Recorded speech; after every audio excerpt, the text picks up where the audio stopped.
আমন্ত্রণ সবাইকে আর কাবাল নিবেদিত গোল টেবিল অনুষ্ঠানে আপনাদের সঙ্গে আছে আমি সাইফুল হক। দর্শক, প্রকৃত ভোট ও ভোটার ছাড়া গণতন্ত্রের মোড়কে হয়ে ওঠা স্বৈরশাসক শেখ হাসিনার পতন হয়েছে গত সোমবার। ছাত্র জনতার সফল অভ্যুত্থানের মুখে দেশ ছেড়ে পালিয়ে ভারতে অবস্থান করছেন তিনি। গত সোমবার থেকে দেশ চলছে কোনো সরকার ছাড়াই। জনরোষের কারণে অধিকাংশ থানাতেই নেই কোনো পুলিশ। এতে সারা দেশে দেখা দিয়েছে বিশৃঙ্খলা। বৈষম্য বিরোধী ছাত্র আন্দোলনের সমন্বয়ক, দেশের বিশিষ্ট জন কিংবা বিএনপির নেতৃবৃন্দের কথাও কানে তুলছে না দুষ্কৃতিকারীরা। কোথাও কোথাও খোদ বিএনপির দুই পক্ষের মধ্যে ঘটছে সংঘর্ষের ঘটনা। রাজধানীর ঢাকাসহ সারা দেশের ট্রাফিক ব্যবস্থাপনার দায়িত্ব হাতে তুলে নিয়েছেন শিক্ষার্থীরা। কেউ কেউ করছেন ধ্বংসস্তূপ ও আবর্জনা পরিষ্কারের কাজ। সংখ্যালঘু সম্প্রদায়ের বাড়িঘর, মন্দির সহ বিভিন্ন স্থাপনার সুরক্ষায় নিজ উদ্যোগে পাহারা দিচ্ছেন স্থানীয় এলাকাবাসী।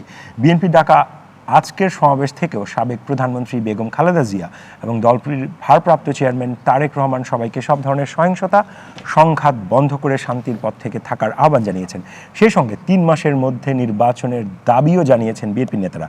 তবে রাজনীতিকরণ ও চরম অনিয়ম দুর্নীতির কারণে ভেঙে পড়া রাষ্ট্র ব্যবস্থার মেরামত 3 মাসে কতখানি সম্ভব তা নিয়ে প্রশ্ন রয়েছে। দর্শক, এমন বাস্তবতার মাঝে শান্তিতে নোবেলজয়ী ডক্টর ইউনূসের নেতৃত্বে আগামীকাল বৃহস্পতিবার রাত 8টায় শপথ নেবে অন্তর্বর্তীকালীন সরকার। এমন প্রেক্ষাপটে আজ আমাদের আলোচনার বিষয় স্বৈরতন্ত্রের পতন ও আগামীর বাংলাদেশ। আর এই বিষয়ে আলোচনার জন্য আজ আমাদের সঙ্গে স্টুডিওতে রয়েছেন বৈষম্য বিরোধী ছাত্র আন্দোলনের কেন্দ্রীয় সমন্বয়ক উমামা ফাতেমা, রয়েছেন বৈষম্য বিরোধী ছাত্র আন্দোলনের কেন্দ্রীয় সমন্বয়ক মোহাম্মদ মাহিন সরকার, আরও রয়েছেন ঢাকা বিশ্ববিদ্যালয়ের উন্নয়ন অধ্যয়ন বিভাগের সহযোগী অধ্যাপক ডক্টর আসিফ এম শাহান, রয়েছেন বিএনপি দলীয় সাবেক সংসদ সদস্য ব্যারিস্টার রুমিন ফারহানা, রয়েছেন গণসংহতি আন্দোলনের প্রধান সমন্বয়কারী জুনায়েদ সাকি এবং আমাদের সাথে রয়েছেন ঢাকা বিশ্ববিদ্যালয়ের অধ্যাপক ডক্টর এস এম শামীম রাজা। আপনাদের সবাইকেই আমাদের অনুষ্ঠানে স্বাগত।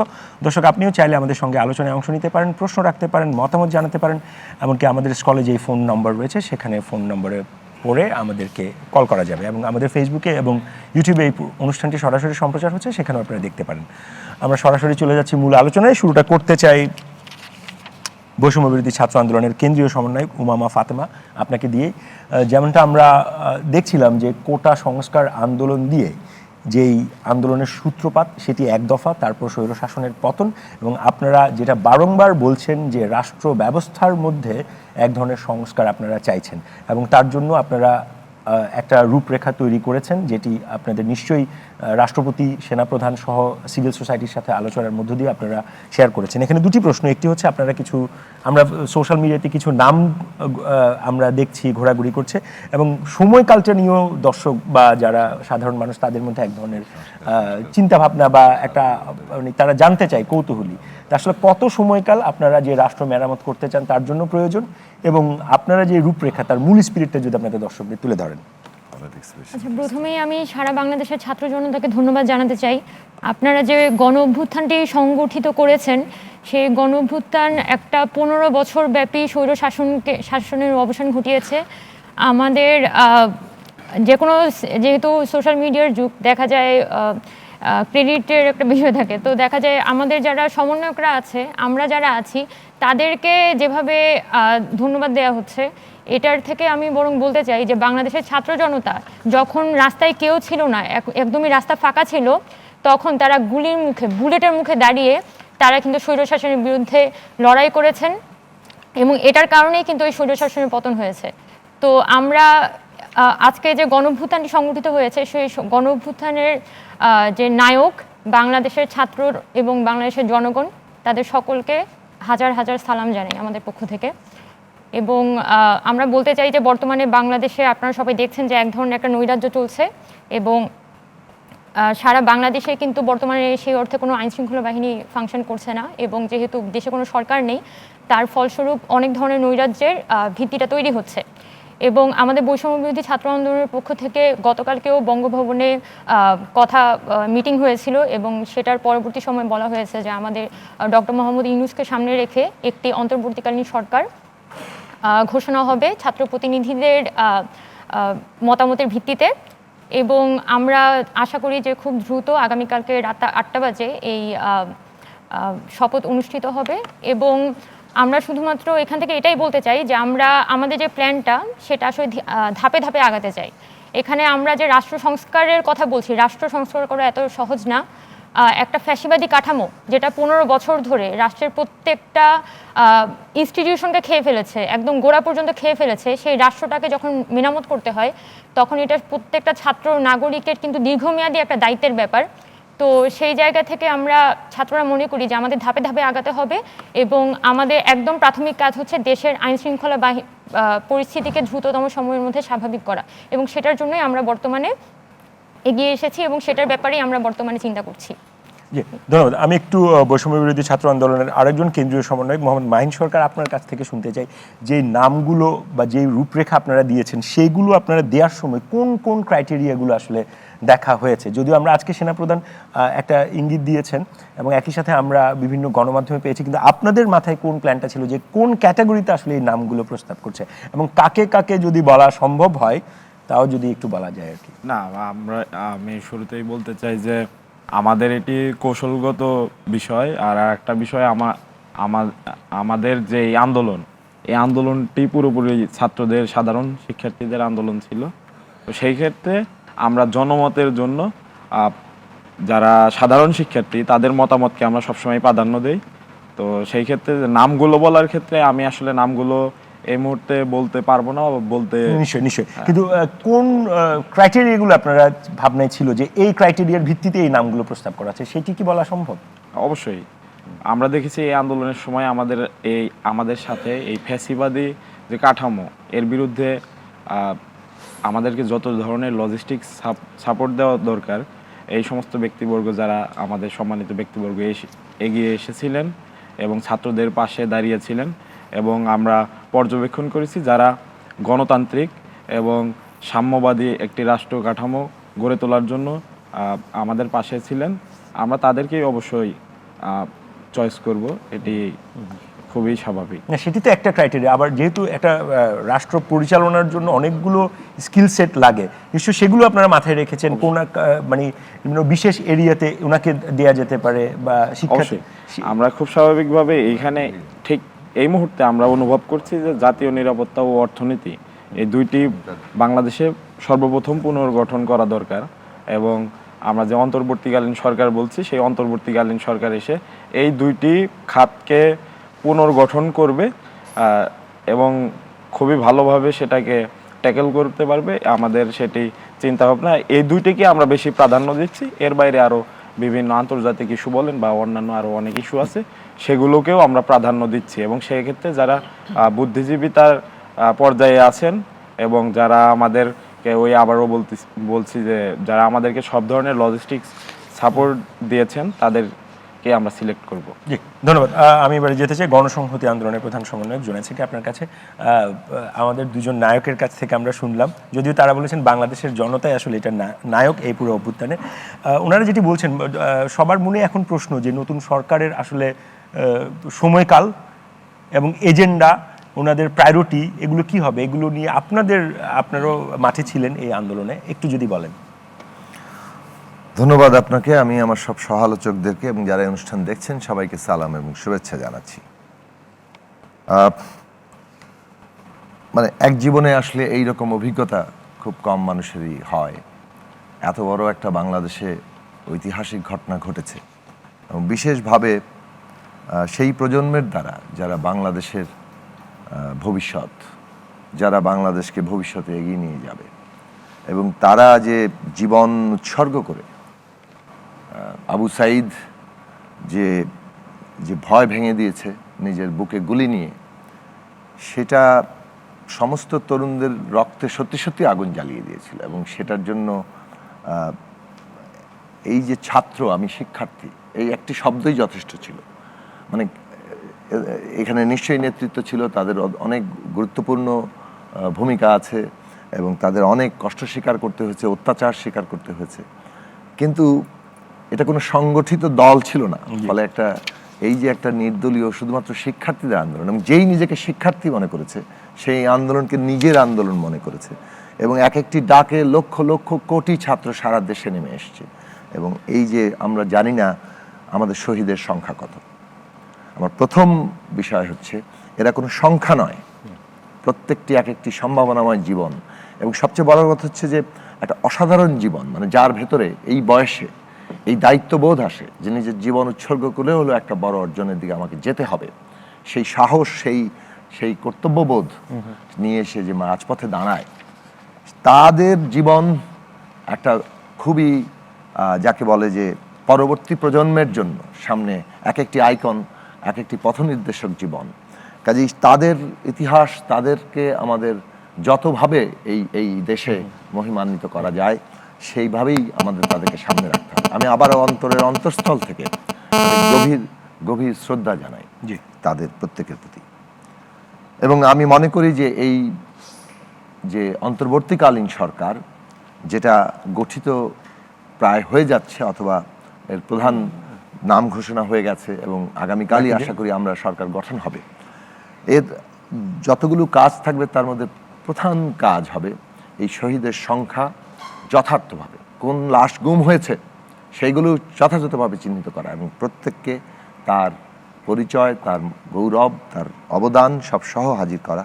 এবং এই যে হত্যাকাণ্ড, এই যে একটা গণহত্যা চালানো হয়েছে আমাদের শিক্ষার্থীদের, আমাদের সন্তানদের উপরে হেলিকপ্টার দিয়ে গুলি করা থেকে নির্বিচারে লেথাল উইপেন দিয়ে যেভাবে গুলি করে সবার মানে এক একটি পাখির মতো ফেলে দেওয়া হয়েছে, হামলা করা হয়েছে শর্ট গান দিয়ে। আজকেও আমাদের দলের সাথে যুক্ত আমাদের একজন ছাত্র সংগঠন যে গত 4 তারিখে শর্ট গানের গুলি তার মাথার লেগেছিল, সে কয়েক ঘন্টা আগে তার শেষ নিঃশ্বাস ত্যাগ করেছে 4 দিন লড়াই করে। এই মৃত্যু, এই শাহাদাত, এইটার এই বিচার হতে হবে। এর বিচার এই সরকারের অত্যন্ত গুরুত্বপূর্ণ একটি কাজ। গ্রেফতারকৃতরা মুক্তি দেওয়া হবে, এটা আমাদের রাজনৈতিক নেতৃবৃন্দ প্রথমেই এই আলোচনা করেছেন এবং মুক্তি এক ধরনের হচ্ছে। এবং যদি কেউ বাকি থাকে, তবে যে বিচারের কথা বলছেন সেই বিচার নিশ্চয়ই এটা কার বিচারটা হবে? যারা এই কাজটি করেছেন, যারা এর জন্য দায়ী, যারা সিদ্ধান্ত নিয়েছেন, যারা নির্দেশ দিয়েছেন, প্রত্যেকেই বিচার আওতায় আনতে হবে এবং সেটা বিশ্বাসযোগ্য বিচারের জায়গা হতে হবে। বিচার নিয়ে কিন্তু আন্দোলন বড় দূর এগিয়েছে, কারণ বিগত সরকারের কাছে কোনো বিচারের কোনো তারা ভরসা করেনি। ফলে এই বিচার যাতে ভরসাযোগ্য এবং বিশ্বাসযোগ্য হয়। তো আমরা যেটা বলেছিলাম, আহতদের চিকিৎসার দায়ভার নেই, এখনো কত শত হাজার হাজার আহত হাসপাতালে বাড়িতে কাতরাচ্ছে। আমরা নিজেরা হামলার শিকার হয়েছি, হাসপাতালে আমি গিয়েছি, সেইখানে আমাকে গুন্ডা বাহিনী, এই পেটোয়া বাহিনী দিয়ে ড্র্যাগ করে হামলা করে করা হয়েছে। আমি বুঝতে পারি নিজের কথা বলার রীতিমতো সংকোচ হয় এই কারণে যে পরিমাণে হাজার হাজার ছাত্ররা গুলি এবং ভয়ঙ্কর নির্যাতনের শিকার হয়ে ওখানে গিয়েছেন এবং সেইখানে তাদের গ্রেফতার করা হয়েছে অথবা হামলা করা হয়েছে। এইরকম নারকীয়তার ইতিহাস একেবারে যাকে বলে যে আমরা ওই যে গাজায় যেটা দেখি তার পরে এইরকম কোনো দেশে আন্দোলনকারীদের উপর হয়েছে কিনা আমার জানা নেই। তো আমি যে কথাটা বলবো, যেটা প্রশ্ন আপনি করেছেন, যে আমরা আসলে বলেছি যে ছাত্রদের যে আকাঙ্ক্ষা, জনগণের আকাঙ্ক্ষা, বিশেষভাবে ছাত্রদের যে আকাঙ্ক্ষা এই আন্দোলনের মধ্যে দিয়ে তৈরি হয়েছে, বাংলাদেশে মানুষের মর্যাদা থাকবে, তারা ন্যায় বিচার পাবে, তাদের সকলের জন্য সুযোগের সমতা থাকবে, বৈষম্য থাকবে না। এই জায়গাটা, এই আকাঙ্ক্ষাকে পূরণ করার নির্দেশনায় যাতে বাংলাদেশ চলে এবং প্রতিটি পদক্ষেপে সেই জায়গাটা গুরুত্বের সাথে বিবেচনা করে। যেমন অন্তর্বর্তী সরকার কি হবে, আমরা বলেছি ছাত্রদের প্রস্তাবগুলোকে প্রাধান্য দেওয়া দরকার। আমরা বলেছি যে এই রকম একটা উপযোগী রাষ্ট্র হতে হলে সেটা একটা রাষ্ট্র ব্যবস্থা যেটা আছে, এখানে একটা ফ্যাসিস্ট, কর্তৃত্ববাদী, স্বৈরাচারী রাজনৈতিক বন্দোবস্তের উপরে এই রাষ্ট্র এতদিন চলেছে। মুক্তিযুদ্ধের আকাঙ্ক্ষা ছিল সাম্য, মানবিক মর্যাদা, সামাজিক ন্যায় বিচার। আর আজকে ৫৩ বছর ধরে আমরা দেখলাম একটা ফ্যাসিস্ট, একটা কর্তৃত্ববাদী, একটা বৈষম্যমূলক একটা বন্দোবস্ত, একটা শাসন চলেছে। আজকে ছাত্ররা সেটাকে উল্টে দিয়ে একটা গণতান্ত্রিক রাজনৈতিক বন্দোবস্তের পথের দিকে যেতে চাচ্ছে, যে নিয়ে আমরা দীর্ঘদিন লড়াই করেছি। সেটা আজকে বাংলাদেশের ছাত্র সমাজের দাবি এবং জনগণের বিরাট অংশের দাবি। সেই দাবিটা আগামী দিনে কিভাবে যাবে সেই প্রশ্নে নিশ্চয়ই অনেকগুলো ধাপ আছে, যেটা পরের ধাপে বলেছেন যে ধাপে ধাপে ওনাদের পরিকল্পনাগুলো বাস্তবায়ন করবেন। আমি যেতে চাই ব্যারিস্টার রুমিন ফারহান আপনাদের কাছে। আজকে আপনাদের দলের একটা মহাসমাবেশ ছিল, সেখান থেকে একটি দাবি জানানো হয়েছে 3 মাসের মধ্যে একটা নির্বাচনের ব্যবস্থা করা। গতকাল আমরা এই আন্দোলনের সামনের ভাগে আমাদের এক সহকর্মী ঢাকা বিশ্ববিদ্যালয়ের শিক্ষক অধ্যাপক, একটা 30 সেকেন্ড আমাকে একটু দেবেন। এখন যে নৈরাজ্য চলছে, আমরা প্রথমত সকল আন্দোলনকারীদেরকে স্বেচ্ছাসেবক টিম গঠন করে এই নৈরাজ্য, এই সংখ্যালঘুদের উপরে হামলা, নারীর উপরে হামলা, বাড়িতে লুটপাট, ব্যক্তিগত বিদ্বেষ, এটাকে ঠেকানো দরকার। দ্বিতীয়ত আমরা সেনাবাহিনী এবং সমস্ত কর্তৃপক্ষকে বলবো, একটা প্রশ্ন কি, যেহেতু আপনি 30 সেকেন্ড চেয়েছেন, 30 সেকেন্ডে উত্তরটা দেন। এত বড় একটা সফল গণ অভ্যুত্থানের পরে শৃঙ্খলা নিয়ন্ত্রণের ক্ষেত্রে আসলে মানে কোথায় শূন্যতাটা হলো, কেন গেল না? আচ্ছা, প্রথম বিষয় হচ্ছে যে মানুষের মধ্যে ক্ষোভ আছে, সেই ক্ষোভকে কাজে লাগিয়ে এখন সুযোগ সন্ধানীরা এবং নানান রকম ষড়যন্ত্রের প্লট যারা এখনো রচনা করতে চাচ্ছেন, তারা এই কাজগুলোর সাথে যুক্ত হচ্ছেন। এবং যেহেতু আইন শৃঙ্খলা বাহিনী কার্যত নাই, পুলিশ উপস্থিত, এবং সরকারেরও এখন পর্যন্ত সেই অর্থে আসলে কোনো ভার গ্রহণ করা হয়নি, এই পরিস্থিতিটা, এই অবস্থাটা তৈরি হয়েছে। সে কারণে ছাত্র সমাজকে আজকে এবং জনগণকে দায়িত্ব নিতে হবে এই জায়গায়। মানে সামরিক বাহিনী, যে আমরা সেনাপ্রধান সেনাবাহিনীর কাছে দাবি আমরা প্রথম দিন থেকে জানিয়ে আসছি যে আপনাদের সর্বোচ্চ শক্তি ব্যবহার করে এই মানুষের সুরক্ষা, জানমালের নিরাপত্তা দেওয়া। আজকেও সেনাপ্রধান বলেছেন যদিও যে ওনারা ওনাদের ফুল ফোর্স ব্যবহার করছেন। আমি একটু ব্যারিস্টার রুবিন ফারহানা আপনার কাছে আবারও যেতে চাই, যেটি বলছিলাম যে আপনাদের মানে এখনই আমি প্রশ্নটা শেষ করতে পারিনি, সেটি হচ্ছে যে আপনাদের মহাসমাবেশ থেকে আজকে একটা দাবি দেওয়া হয়েছে 3 মাসের মধ্যে, মানে 90 দিনের ভিতর নির্বাচন দেওয়ার। কিন্তু গতকাল আমরা যেটি বলছিলাম যে আমরা দেখেছি এই বঙ্গভবন থেকে বের হওয়ার পরে যে একটা এক্সট্রা অর্ডিনারি সিচুয়েশন, এটি অন্য অন্তর্বর্তীকালীন সরকারের মতো এটা চরিত্র নাও হতে পারে বা পরিস্থিতিটাও নাই। তো সেই ক্ষেত্রে যেই শিক্ষার্থী বা বৈষম্য বিরোধী ছাত্র আন্দোলনের কেন্দ্রীয় সমন্বয়কদেরও যেই স্পিরিটটা আমরা দেখলাম যে রাষ্ট্রের অনেক জায়গায় আসলে মেরামত প্রয়োজন, আপনি কি মনে করেন এই 90 দিনের মধ্যে এটি সম্ভব কিনা? আপনাকে অসংখ্য ধন্যবাদ। প্রথমবার আপনার কাছে গেলাম, এখন বলেন। আপনাকে অসংখ্য ধন্যবাদ। দেখুন, একটা রাষ্ট্রকে যতভাবে ভাঙা সম্ভব গত 15 বছরে তা ভাঙা হয়েছে। একটা রাষ্ট্র কাঠামোকে যতভাবে দুর্বল করা সম্ভব করা হয়েছে। বাংলাদেশে এর আগেও আমরা সরকার পরিবর্তন দেখেছি, এর আগেও আমরা দেখেছি স্বৈরশাসক বিদায় হয়েছে 90-এ, বিএনপি এসছে, বিএনপি গেছে, আওয়ামী লীগ এসছে, আওয়ামী লীগ গেছে, কিন্তু কোনো সরকার পরিবর্তনের সাথে সাথে আমরা দেখিনি প্রধান বিচারপতিও রিজাইন করার জন্য প্রস্তুত হয়ে যান, অ্যাটর্নি জেনারেল রিজাইন করে ফেলেন সাথে সাথে। আমরা দেখিনি যে অন্যান্য বিশ্ববিদ্যালয়গুলোর যারা ভাইস চ্যান্সেলর আছেন তারাও রেজিগনেশন লেটার রেডি করে ফেলেন। আমরা দেখিনি পুলিশের মহাপরিদর্শক একটা গুহার ভেতর থেকে ভিডিও বার্তায় কথাবার্তা বলেন। আমরা দেখিনি যে পুরো দেশ জুড়ে একটা পুলিশ সদস্য চোখে দেখা যায় না। এরকম অদ্ভুত অসম্ভব পরিস্থিতি বাংলাদেশে আগে আর কখনো তৈরি হয়নি। সুতরাং এটি মেরামত করতে কিছুটা সময় তো লাগতেই পারে, কিন্তু সেই সঙ্গে এটাও ভুলে গেলে চলবে না যে বাংলাদেশে সংবিধান অনুযায়ী এই দেশের মালিক হচ্ছে জনগণ, এবং জনগণ তার মালিকানাটা প্রকাশ করে ভোট দেওয়ার মধ্যে দিয়ে এবং তার পছন্দের প্রতিনিধি নির্বাচন করার মধ্যে দিয়ে। সুতরাং একটি গণতান্ত্রিক রাষ্ট্রে আসলে দেখুন, আমাদের এই গণ অভ্যুত্থান বলেন, এই ছাত্র জনতার যেই জীবন বাজি রাখা লড়াই যেটা গত 1 মাস আমরা প্রত্যক্ষ করেছি, সেটার একেবারে মর্মমূলে যদি আপনি যান, সেখানে বলা হচ্ছে বৈষম্য বিরোধী একটা আন্দোলন। প্রথমে ছিল কোটা, পরে কিন্তু এটা ট্যাগ হয়ে গেল বৈষম্য বিরোধী আন্দোলন হিসেবে। বৈষম্যটা কি কি? দেখা গেল বাংলাদেশে গুটি কয়েক মানুষ আসলে একটা ফার্স্ট ক্লাস সিটিজেনের মতন সকল সুযোগ সুবিধা এবং এক্সট্রা কিছু সুবিধা পায়, আর বড় চাঙ্ক অফ পিপল একটা সেকেন্ড ক্লাস সিটিজেনের মতন তাদের দিন যাপন করে। এবং এটার সুযোগটা তৈরি হলো কিভাবে? তৈরি হলো এইভাবে যে মানুষকে যখন আপনি ভোট দেওয়া থেকে সরিয়ে ফেলতে পারলেন, যখন প্রতি 5 বছর পর পর আপনাকে আর মানুষের দরজায় যেতে হচ্ছে না ভোট ভিক্ষা করার জন্য। আপনারা যারা মানে আমরা যারা যথেষ্ট বয়স হয়েছে আমাদের, আমরা কিন্তু ভোট ভিক্ষা শব্দটার সঙ্গে সকলেই মোটামুটি পরিচিত। আমি জানি না আমাদের নতুন প্রজন্ম এই শব্দটা শুনেছে কিনা। ভোটের সঙ্গে ভিক্ষা চাই এই কথাটা কিন্তু বলা হতো, অর্থাৎ I beg for your vote. এইটা এখন আর নাই, এখন হচ্ছে জোর যার মুল্লুক তার 15 বছর এভাবে গেছে। এই জায়গা থেকে যত দ্রুত সম্ভব গণতান্ত্রিক প্রক্রিয়ায় ফেরা, জবাবদিহিতামূলক সরকারে ফেরা, এই চেষ্টাটা বা এই দাবিটা তো আসলে রাজনৈতিক দলগুলোর থাকবে, এটাই স্বাভাবিক। রাজনৈতিক দলগুলো তাদের জায়গা থেকে আওয়াজ তুলবে, এবং অফকোর্স কোনো রাজনৈতিক দল তো আনরিজনেবল ইররাশনাল না। এবং আমি বিশ্বাস করি যে যেহেতু আমরা একটা ডেমোক্রেসির জন্যই এত লড়াই, এত সংগ্রাম। সুতরাং এই জায়গাটিতে এসে ডেমোক্রেসির শক্তিটাই হচ্ছে আলাপ আলোচনা। আমি একটা প্রশ্ন রাখি, প্রশ্নটা রেখে আমি বিরতিতে যাব। প্রশ্নটি হচ্ছে, আজকে সমাবেশে আপনাদের দলের জ্যেষ্ঠ নেতা খন্দকার মোশাররফ হোসেন বলেছেন অন্তর্বর্তীকালীন সরকারে পদত্যাগী প্রধানমন্ত্রী শেখ হাসিনার দালাল বা তার অন্যায় অত্যাচারের সহযোগী ছিলেন এমন কাউকে বিএনপি গ্রহণ করবে না। এটি বলেছেন আপনাদের দলের জ্যেষ্ঠ নেতা খন্দকার মোশাররফ হোসেন। না, কি বলেছেন আমি উনি বলেছেন অন্তর্বর্তীকালীন সরকারে পদত্যাগী প্রধানমন্ত্রী শেখ হাসিনার দালাল বা তার অন্যায় অত্যাচারের সহযোগী ছিলেন এমন কাউকে বিএনপি গ্রহণ করবে না। তো এটি যদি উনার বক্তব্য হয়ে থাকে, যেহেতু রাষ্ট্রপতি, সেনাপ্রধান এবং সমন্বয়কারীরা তারা বারংবার আলোচনা করেছেন, আপনাদের মধ্যে এরকম কোনো আভাস আছে কিনা যে সরকার গঠিত হতে যাচ্ছে সেখানে এই ধরনের দালাল কেউ আছে? সেটির উত্তর আমরা শুনবো। দর্শক, বিশেষ আলোচনা অনুষ্ঠান গোল টেবিলে নিচ্ছি ছোট্ট বিরতি, আমাদের সঙ্গে থাকুন।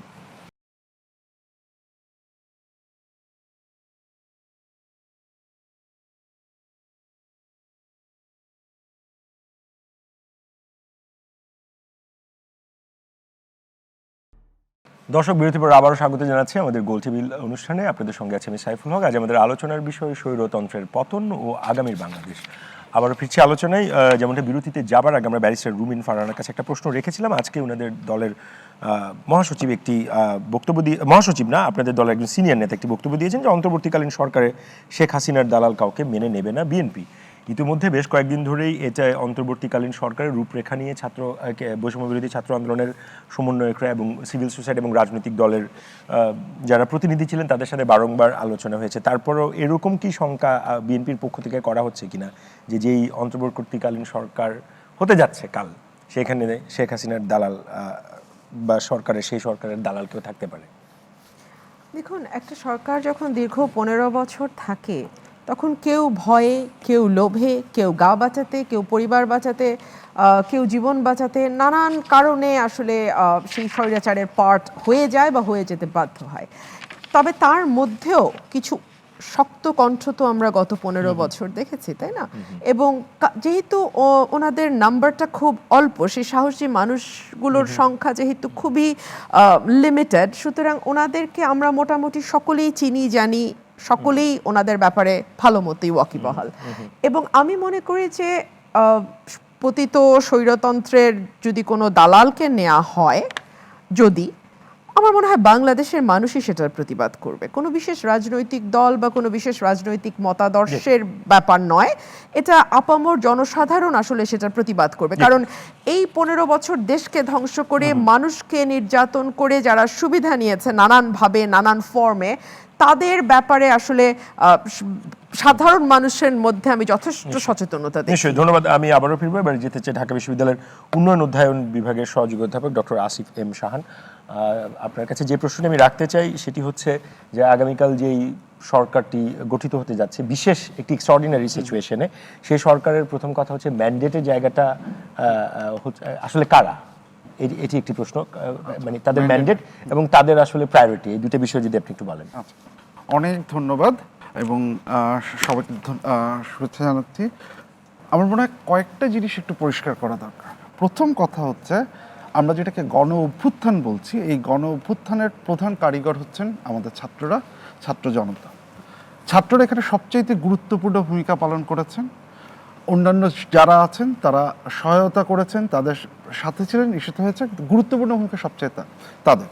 তাহলে এই ক্ষেত্রে যেই ডিসকাশনই হোক, যে সরকারের ইস্যু যাই হোক, সবচাইতে গুরুত্বপূর্ণ অংশীদার বা স্টেক হোল্ডার আমরা যাই বলি, সেটা হবে হচ্ছে ছাত্ররা। এটা হচ্ছে প্রথম, একদম আমার মনে হয় এই ব্যাপারে আমাদের কারোরই কোনো দ্বিমত আছে বলে আমার মনে হয় না। দ্বিতীয় যে কথা, আমি একটা জিনিস একটু, আমরা গণ অভ্যুত্থান শব্দটা ব্যবহার করছি, আমরা কিন্তু আন্দোলন বলছি না, আমরা অভ্যুত্থান বলছি। অভ্যুত্থান শব্দটা গুরুত্বপূর্ণ।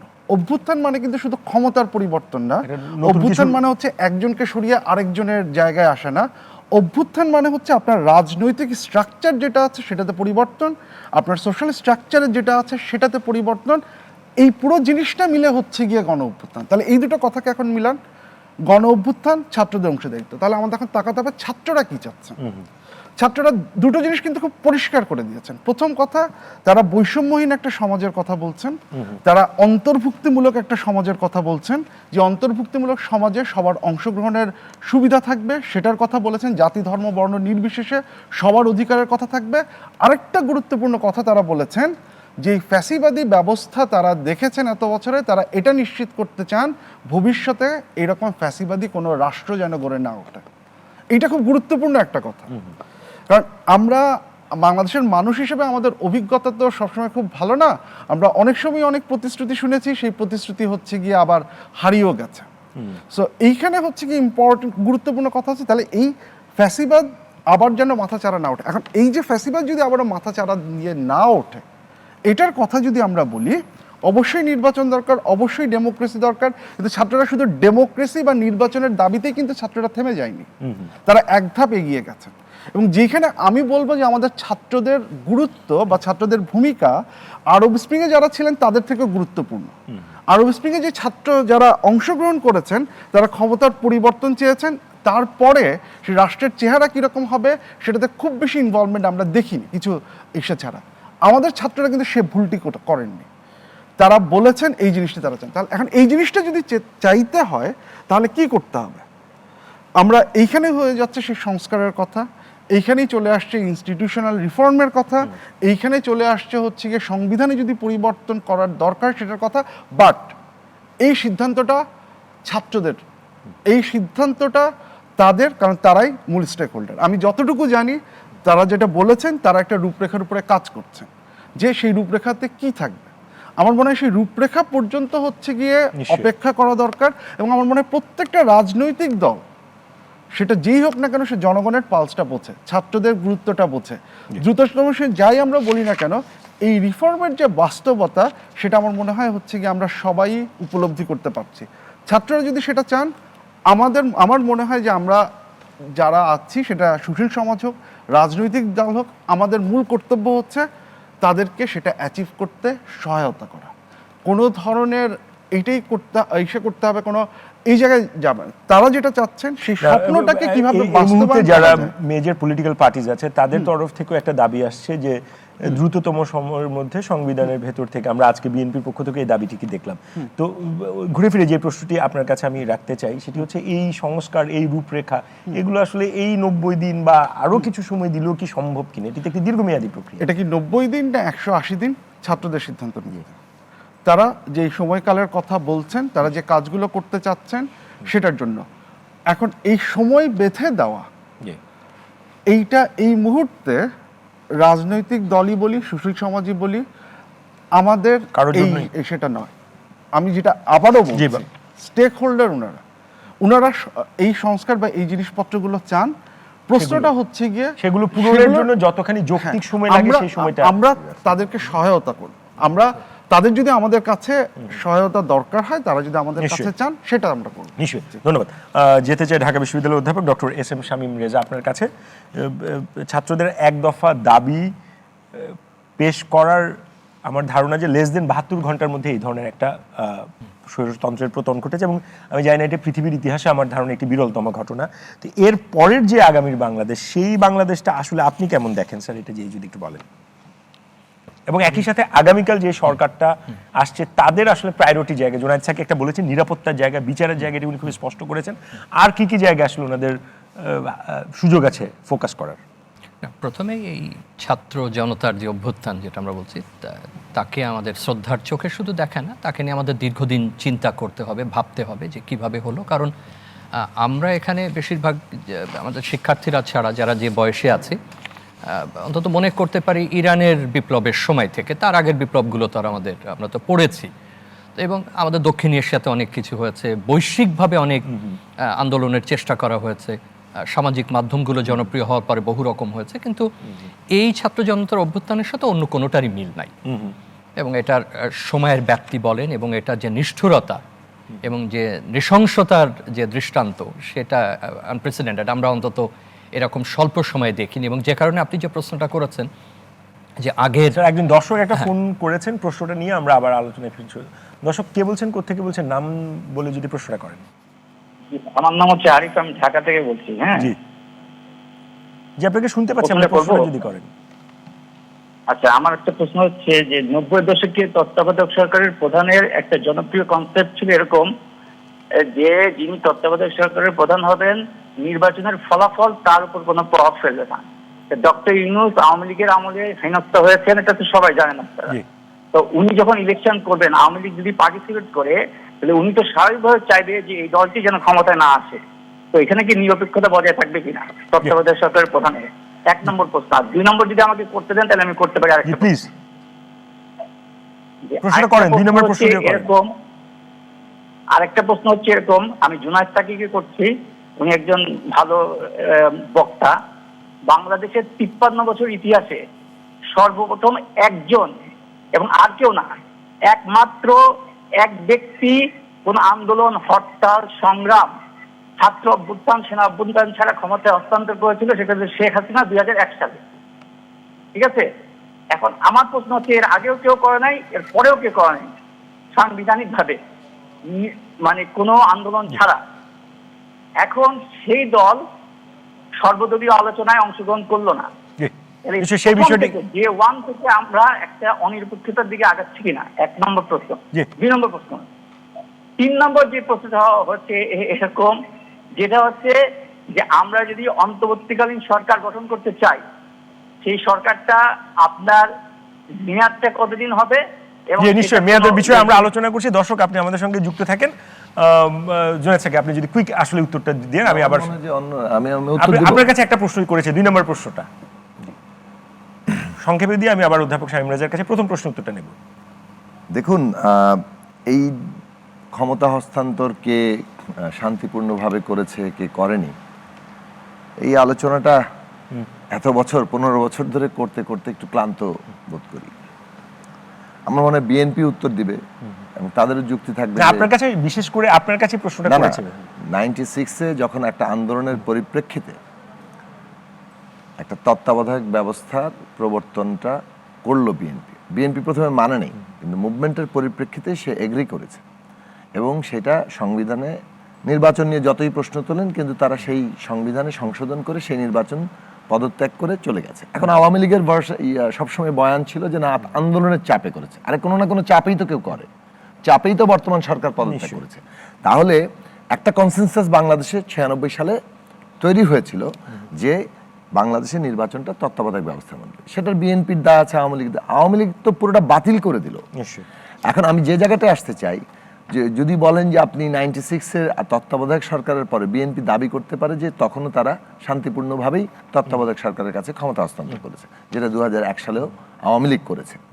কিন্তু প্রশ্নটা উঠলো যখন 2006-এ যখন একটা আবার তত্ত্বাবধায়ক ব্যবস্থাকে দলীয়করণ করার চেষ্টা করেছে, বিএনপির বিরুদ্ধে সেই অভিযোগটা ছিল। আমি শেষ করি, তারা আমাকে প্রশ্নটা করেছেন। এখন বাংলাদেশে আমরা কিন্তু বারবার বলেছি, 2023 সালের সমস্ত টকশোগুলো দেখেন, যে এখানে এই রাষ্ট্রটা আর চলবে না, এই রাষ্ট্র ইনক্লুসিভ, জনগণকে ঐক্যবদ্ধ রাখতে পারছে না, একটা গোষ্ঠীর রাষ্ট্র হয়ে পড়ছে। বাকি সবাই এখানে সেকেন্ড ক্লাসও না, কোনো সিটিজেনই না, কোনো অধিকারই নাই এদের। সুতরাং এইটাকে রূপান্তর করতে হবে। আমাদের বিরোধী দলগুলোর দিক থেকে এইটা নিয়ে আগেও আলোচনা হচ্ছে, 18-র আগেও, কিন্তু বিশেষভাবে এই 19-20 থেকে এই আলোচনা শুরু হয়েছে এবং 21-22 থেকে এই যে নতুন একটা রাজনৈতিক বন্দোবস্ত লাগবে, রাষ্ট্র সংস্কার করতে হবে, একটা গণতান্ত্রিক রূপান্তর করতে হবে, এই আলোচনা এসছে। এবং শেষ পর্যন্ত একটা 31 দফা রূপান্তরের প্রস্তাবনা, একটা সংস্কারের প্রস্তাবনা কিন্তু হাজির আছে। এবং এইটা বিরোধী দলগুলোর মধ্যে পার্থক্য সত্ত্বেও অনেকগুলো ঐক্যের জায়গাটা তৈরি হয়েছিল। আওয়ামী লীগকে আমরা আহ্বান জানিয়েছিলাম যে আপনারা একটা গুরুত্বপূর্ণ স্টেক হোল্ডার, আসেন এই প্রক্রিয়ার মধ্যে যাই। তারা এটাকে তুড়ি মেরে উড়িয়ে দিয়ে, কেউ কেউ বলেছেন এগুলো তো মানে ফালতু দলিল, এটা বলে তারপরে তারা এই যে হত্যা, এই যে দমনের শাসন, এটাকেই তারা করলেন।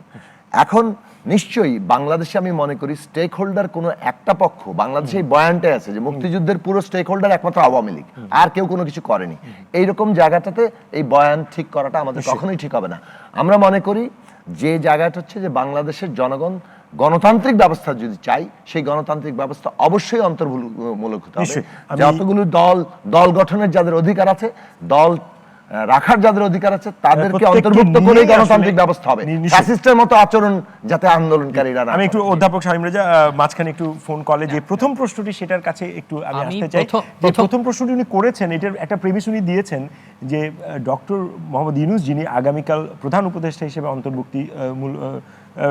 আপনার প্রধান উপদেষ্টা হতে যাচ্ছেন মানে অন্তর্বর্তী সরকারের, তিনি আওয়ামী লীগের আমলে যেহেতু হেনস্থার শিকার হয়েছেন, তো পরবর্তীতে উনি যখন নির্বাচনটা দেবেন, মানে বেসিক লজিক অনুযায়ী উনি চাইবেন না যে আপনার তার মানে হচ্ছে যে সেই নির্বাচনটি নির্পক্ষ হবে কিনা। আপনি বুঝতে পেরেছেন হ্যাঁ, নিশ্চয়ই আপনি প্রশ্নটি? প্রশ্নটা পুনরাবৃত্তি না করলেও আমি এটার উত্তর দিতাম না, জি। কারণ প্রস্তাব করেছেন শিক্ষার্থীরা, এই জন আন্দোলনের যারা জি। নেতৃত্বে ছিলেন, অতএব তারা নিশ্চয়ই একটা বিবেচনা করে এটা করেছেন, এবং এটা আমি অত্যন্ত ইচ্ছাকৃতভাবে খুব ডেলিভারেটলি আমি উত্তর না দেওয়ার পক্ষে তাদের কাছ থেকে শুনবো। আমি আমার যে জায়গাতে ছিলাম সেটা হলো যে, যেমন ধরুন আমরা যে বা এই ধরনের শিক্ষার্থী নেতৃত্বের যে আন্দোলনগুলোর সঙ্গে এর আগে পরিচিত ছিলাম, তার আমরা কিছু কাঠামো ধারণা করতে পারতাম যে তাদের একটা স্ট্রাকচার থাকতো, এবং বিপ্লবের শেষে তারা ওইটাকে রিমডেলিং করে, এটা শাহানু নিশ্চয় আছেন অন্যান্য ধরনের বলতে পারবেন যে এক ধরনের দায়িত্ব বন্টন, এক ধরনের রেসপন্সিবিলিটি নেওয়া, এটা একেবারে কিউবান রেভলিউশন থেকে শুরু করে আমাদের সাম্প্রতিক সময় আমরা দেখতাম। এইটার সম্পর্কে জানতে আমাদের সময় লাগবে।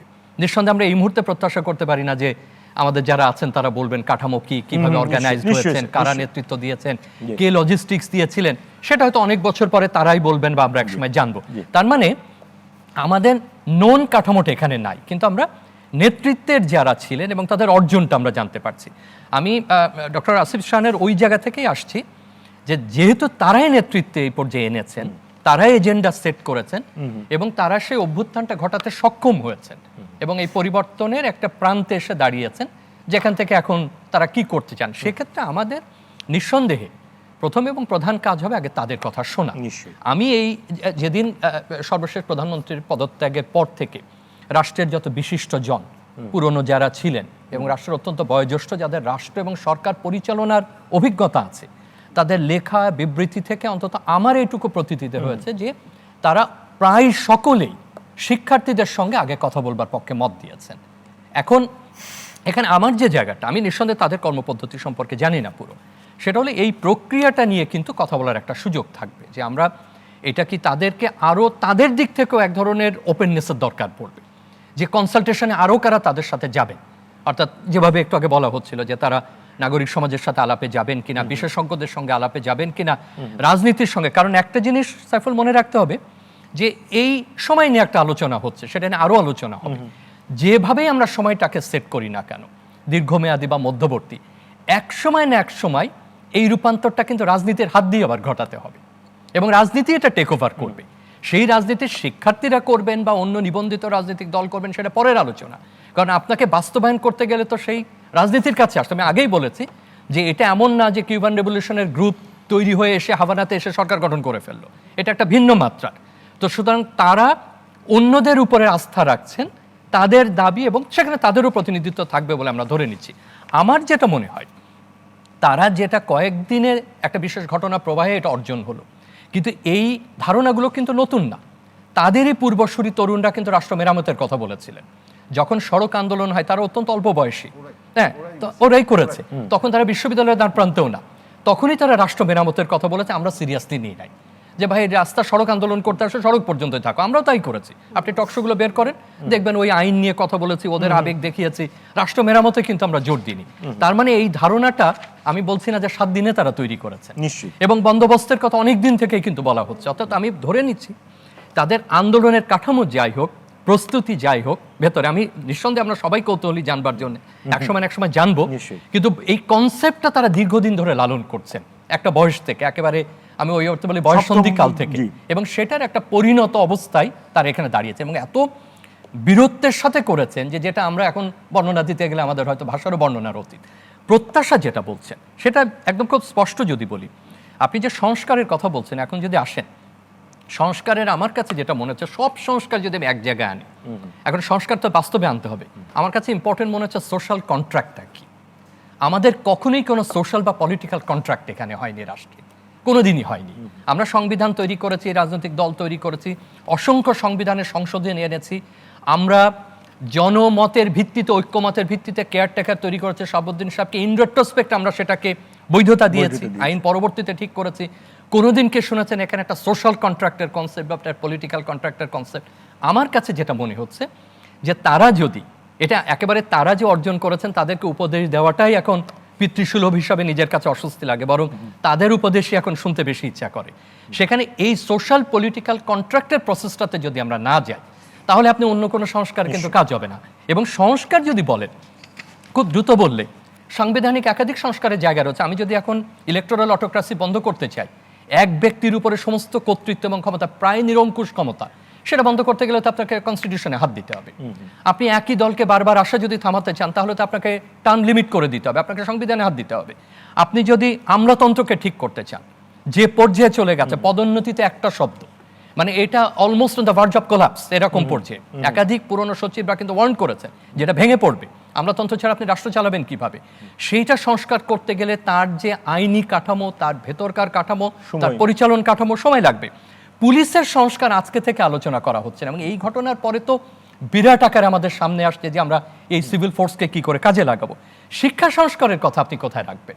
আপনার প্রাথমিকের যে আলোচনা শুরু হয়েছিল থেকে উচ্চ শিক্ষা প্রতিষ্ঠানের নিয়োগ তো একটা মাত্র শব্দ, তার সামগ্রিক যে সংস্কার প্রয়োজন। এখন দেখেন সবগুলো মিলে কিছু কনস্টিটিউশনাল অ্যামেন্ডমেন্ট লাগছে, কিছু আলোচনার প্রয়োজন পড়ছে, কিছু আলোচনা বাদে অর্ডারের প্রয়োজন পড়ছে, কিছু অপারেশনের প্রয়োজন পড়ছে। এই নিরীক্ষেই তো আপনাকে ঠিক করতে হবে যে কতটুকু সময় লাগবে। কিন্তু এখানে শেষ না। আপনি যদি একটা টাইমলাইন দাঁড়ও করান, ধরুন কথার কথা 5 বছর বা 6 বছর বা কিছু, তাতেও কি আপনার সমস্ত জিনিস একেবারে নিশ্চিত হবে? এটা কি বলা যাবে? কারণ এটা পুনরাবৃত্তি হতে পারে, এটা রেপ্লিকেটেড হচ্ছে কিনা আপনি যদি ওইটা মিন করেন, তাহলে আপনাকে আরো দীর্ঘ সময় অবজার্ভ করতে হবে এটা দেখার জন্য। অথবা আমি মনে করি এই জায়গায় শেষ করি যে রাষ্ট্র মেরামতের ধারণা নিয়ে, তাদের সমস্ত কিছু নিয়ে যদি সোশ্যাল বা পলিটিক্যাল কন্ট্রাক্টের ধারণাটায় আসি, যে সংস্কারটা আরম্ভ করতে হবে, সেটা ফর ইনডিফিনিট পিরিয়ড রাখা যাবে না। তাতে আনসার্টেনিটি তৈরি হবে, পলিটিক্যাল ফ্রিকশন তৈরি হবে। কারণ দুদিন পরই যারা রাষ্ট্র ক্ষমতায় যেতে চাইবেন, কারণ আমরা ইলেকট্রাল প্রসেসের কথা বারবার বলছি, আমরা নির্বাচন অংশ নেবার কথা বলছি, সুতরাং যেই প্রলম্বিত হবে তখন এই রাজনৈতিক দলগুলো তার আগ্রহ নিয়ে ঝাঁপিয়ে পড়বে, যে স্বাভাবিক। আমি তো ইলেকশনের কথা বলছি, আমি তো প্রতিনিধিত্বের কথা বলছি, প্রতিনিধিত্বের কথা তারাও বলছেন, তারাও অংশগ্রহণের কথা বলছেন। কিন্তু এই ফ্রিকশনটা যাতে না হয় এবং এই দ্বন্দ্বটা যাতে তৈরি না হয়, অতএব ওই জায়গাটাতে আমাদের একটা স্ট্র্যাটেজিক অ্যাপ্রোচে যেতে হবে।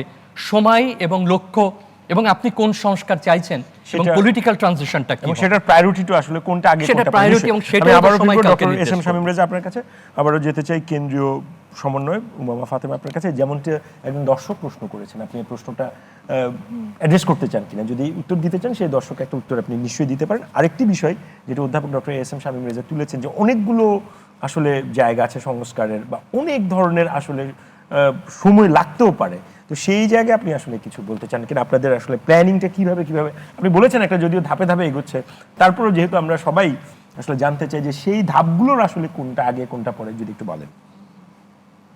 আচ্ছা, প্রথমে এখানে দুইটা কোশ্চেন সমুদায় অ্যাড্রেস হয়েছে। একটা হচ্ছে ক্ষমতার পালাবদলের মধ্যে কি গণ অভ্যুত্থানটা আসলে সীমাবদ্ধ হয়ে যাবে কিনা, এই প্রশ্নটা। আর দ্বিতীয়টা হচ্ছে কত সময় লাগতে পারে আমাদের রাষ্ট্র সংস্কারের কোশ্চেনটা। প্রথমে বলতে পারি যে যারা আসলে মনে করে যে ক্ষমতার পালাবদলের মধ্যে এই পুরো গণ অভ্যুত্থানটা সীমাবদ্ধ হয়ে যাবে, তারা আসলে জানে না যে এটা আসলে 69-এর গণ অভ্যুত্থানের একটা পুনরাবৃত্তি ছিল, এবং 69-এর গণ অভ্যুত্থানের হাত ধরে কিন্তু 71-এর মুক্তিযুদ্ধ এসেছিল, এবং সেটা একটা দেশের জন্ম দেয়। ওই যে জনগণ, সে যে রাস্তায় নেমে আসে, এটা কোনো দলের জায়গা থেকে না। আমরা তো ফিল্ডে দেখেছি, একদম সাধারণ মানুষ, পাড়ার পান বিক্রেতা, একটা চায়ের দোকান চালায়, ও রাস্তায় নেমে গেছে, রাস্তায় নেমে ও স্বৈরাচার স্লোগান দিয়ে দিয়ে মিছিল করেছে। ওই মানুষকে আপনি আবার এই একই জায়গায় র্যাপ আপ করে আনতে আপনার অনেক কষ্ট হবে। আর আমাদের যে জেনারেশন, আমরা যারা ফাইট করেছি, আমি মানে কথা বলতে গেলে আমার আবু সাইদের চেহারা ভাসতে থাকে, তো খুব কষ্ট হয়ে যায় এই আরামগুলো করতে। যেভাবে জীবন দিয়েছে, আমি তো বেঁচে আছি, কিন্তু মানে যারা জীবন দিয়েছে অকাতরে, তারা জাস্ট মারা গেছে, মানে বুলেটের সামনে পড়ে মারা গেছে, হসপিটালে পড়ে আছে, ম্যাসাকার অবস্থা। এই সিচুয়েশনের মধ্যে আমি আজকে ঢাকা মেডিকেলে গিয়েছি। আমি একটা অভিজ্ঞতার কথা বলি, এটা আমি বলতে হবে। একটা ছেলে, ওর বুলেট, ও কিন্তু 5 দিন ধরে মানে মাসেলের মধ্যে বুলেট আটকে আছে।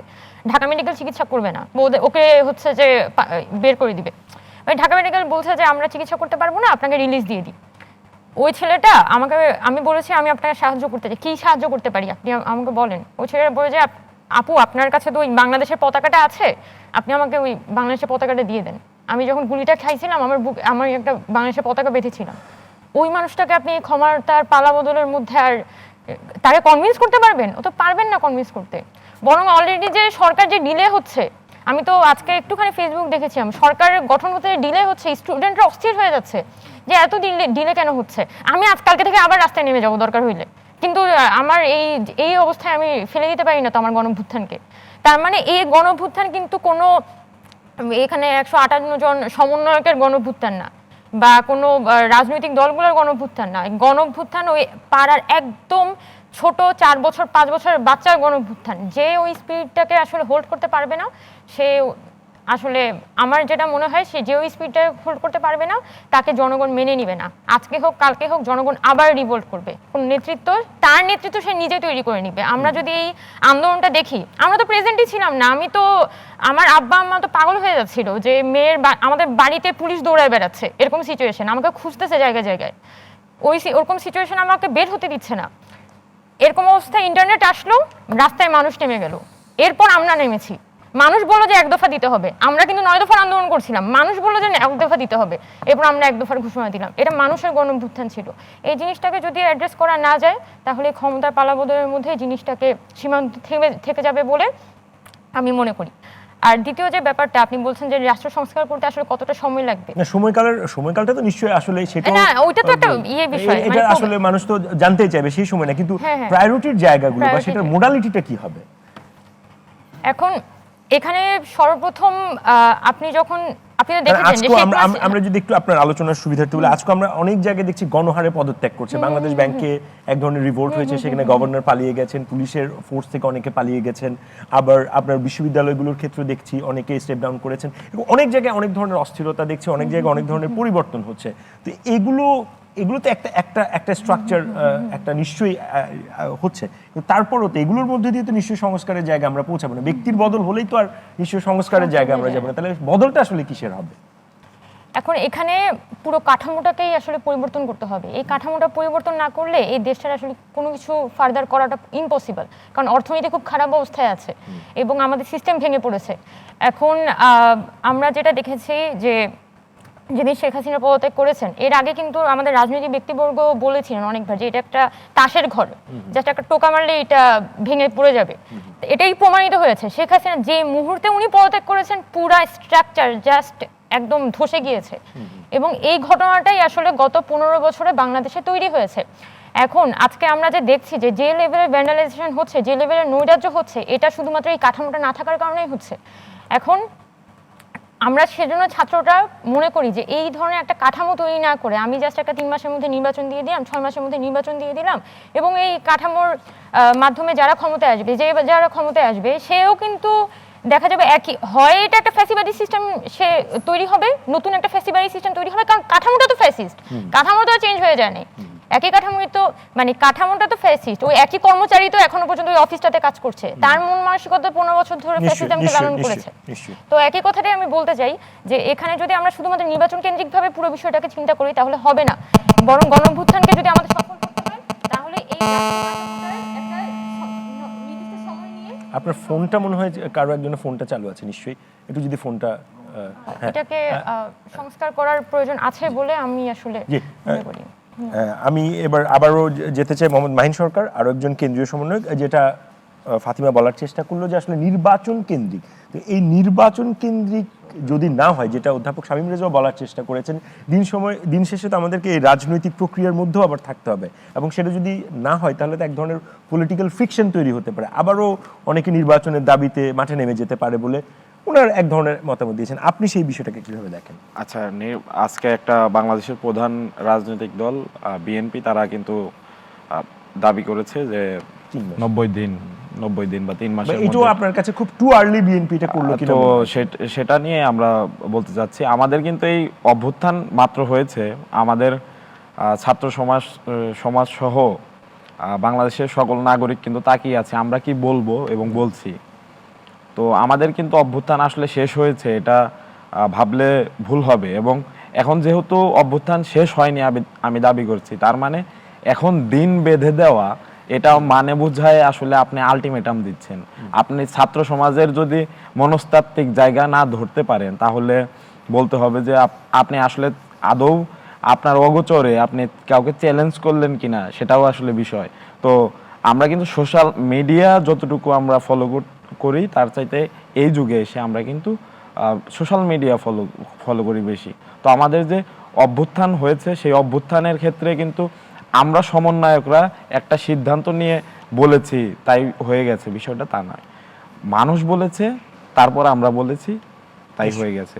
তো সেক্ষেত্রে আমি মনে করব যে এই সময় সীমা নিয়ে আসলে এই মুহূর্তে আলোচনাটা একটু যে কোনো রাজনৈতিক দলের জন্য বিপজ্জনক হতে আপনার পারে। এই স্পিরিটটা নিয়ে আমি একটু ব্যারিস্টার রুবিন ফারহান আপনার কাছে আসতে চাই যে ওনারা বলছেন যে আসলে গণঅভ্যুত্থান যেটা শেষ হয়ে আমরা দেখছি এটা আসলে শেষ হয় নাই, এটা মাত্র একটা শেষ হলো আরেকটা শুরু হচ্ছে। এবং এরকম যদি শিক্ষার্থীদের সব পক্ষই বলছে শিক্ষার্থীদের পালস এবং তাদের অনুভবকে ধারণ করে আসলে আগামীর বাংলাদেশ তৈরি হবে। তো সেই ক্ষেত্রে আজকেই আমরা এত বড় একটা সমাবেশ থেকে 3 মাসের একটা দেখলাম, সেটার ক্ষেত্রে মাহিন বলেছেন যে এটা আসলে ভুল হবে যদি এরকম করে, তাহলে এটা আরেক ধরনের আলটিমেটাম দিয়ে একটু যদি রেসপন্ড করেন। আমি খুবই মুগ্ধ হয়ে মাহিন আর ফাতেমার কথা শুনছিলাম এবং আমার মনে হচ্ছিল যে আমাদের জেনারেশনটা যারা আই হেট পলিটিক্স শুনে বড় হয়েছি, আমরা আসলে এক ধরনের নিরাশার মধ্যে ডুবে যাচ্ছিলাম। এবং আমাকে খুব বলা হতো যে আমার পরিবারে, তুমি রাজনীতি করছো কেন, মানে একটা শিক্ষিত ভদ্র পরিবার থেকে আসা মেয়ে তুমি রাজনীতি করছো কেন, রাজনীতি আসলে কারা করে। আমি এই জেনারেশনকে দেখে আমার মনে হচ্ছে আমি ভুল করিনি, আমি সঠিক পথেই আছি। এবং ডেফিনেটলি অভ্যুত্থান শেষ হয়ে যাবে এটা ভাবছে কেন, ভাবছে কে? আমরা ভাবছি না, মানে অ্যাটলিস্ট আমি মানে আলোচনা, মানে আজকেই প্রথম বহু বছর পরে একটা মহাসমাবেশ হলো, সেখানে আজকেই একটা নির্বাচন ফোকাস, যেটা এই গণ অভ্যুত্থানের স্পিরিট তো নির্বাচনের ফোকাস ছিল না, পুরো সিস্টেমের উপর ফোকাস ছিল। সেই জায়গাটা এখানে আসলে কয়েকটা বিষয় আমার মনে হয় একটু লক্ষ্য করতে হবে। এক হচ্ছে একটি রাজনৈতিক দল, নির্বাচনমুখী রাজনৈতিক দল, যে রাজনৈতিক দলটি বিভিন্ন সময় নির্বাচনের মধ্যে দিয়েই ক্ষমতায় গেছে এবং যারা বিশ্বাস করে যে রাষ্ট্র কাঠামোটি মেরামত করতে হলে নির্বাচনের দিয়েই সেটা সূচনা হওয়া উচিত, সেটা যদি তারা মনে করে সেই রাজনৈতিক দল সেই বক্তব্য তারা নিশ্চয়ই রাখতে পারে। আমাদের এই গণ অভ্যুত্থানের একটা বড় স্টেক কিন্তু ছিল যে আমরা আমাদের মতটাকে স্বাধীনভাবে প্রকাশ করতে পারবো। সেই রাজনৈতিক দল যদি সেটা বিশ্বাস করে, সেই রাজনৈতিক দল ডেফিনেটলি একটা সময় বলতে পারে 30 দিনের মধ্যে বা অ্যাজ সুন অ্যাজ পসিবল। তারপরে আমি যতদূর লক্ষ্য করেছি আমাদের মহাসচিব কিন্তু বলেছেন, বিএনপির মহাসচিব কিন্তু বলেছেন যে এটা একেবারে খুব রিজিড কিছু না, ইট ইজ ফ্লেক্সিবল, আলাপ আলোচনার মধ্যে দিয়েই হবে। আর রাষ্ট্র মেরামতের যে বিরাট একটি বিষয় আলোচনায় এসছে, এই বিষয়টি না এত গভীর এবং এত ব্যাপক যে এটি আসলে কোনো একটি বিশেষ গোষ্ঠী বা কোনো একটি বিশেষ অংশ সমাজের তাদের পক্ষে সম্ভব নয়। এটা আসলে সকলকে মিলিতভাবেই এই কাঠামোটি তৈরি করতে হবে।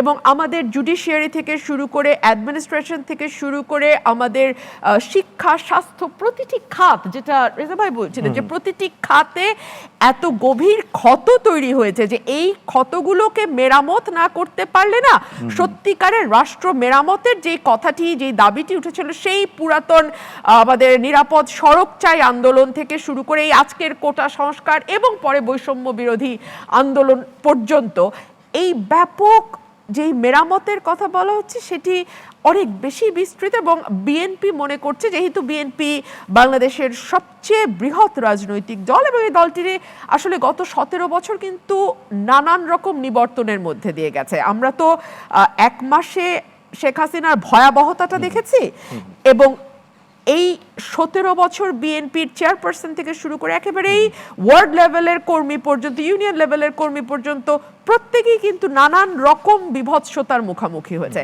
এই জায়গাটা থেকে আসলে দল গোছানো, নেতাকর্মীকে উজ্জীবিত করা এবং একটা তো আসলে রোড ম্যাপ ডিক্লেয়ার করতে, একটা তো রোড ম্যাপ দিতে হয়, কর্মীদের সামনে তো একটা রোড ম্যাপ দিতে হয়। সেই জায়গা থেকে আসলে নানান রকম বক্তব্য এসছে এবং এটা আসাটাই স্বাভাবিক এবং একটা সুস্থ রাজনৈতিক পরিবেশে এটাই হওয়ার কথা বলে আমি মনে করি। ধন্যবাদ। আমি একটু ডক্টর আসিফ এম শাহান আপনার কাছে যেতে চাই।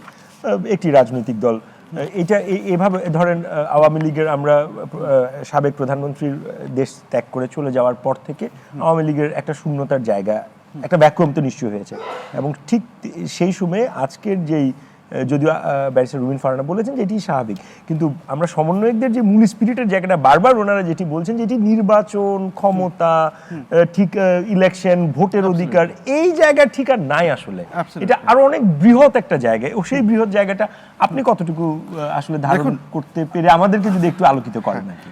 প্রথম কথা হচ্ছে বিএনপি একটি রাজনৈতিক দল, তার গণসমর্থন আছে, তারা জনসমাবেশ করেছে, অ্যাবসলিউটলি ফাইন। তারা একটি কথা বলেছে যে 3 মাসের মধ্যে এটা করতে হবে, কিন্তু একটা রাজনৈতিক দল, যে কথাটা ওনারা বলেন সেটা খুব গুরুত্বপূর্ণ, একটা রাজনৈতিক দল যদি রিলেভেন্ট থাকতে চায় তাকে মানুষের, ছাত্রদের পালসটা বুঝতে হবে।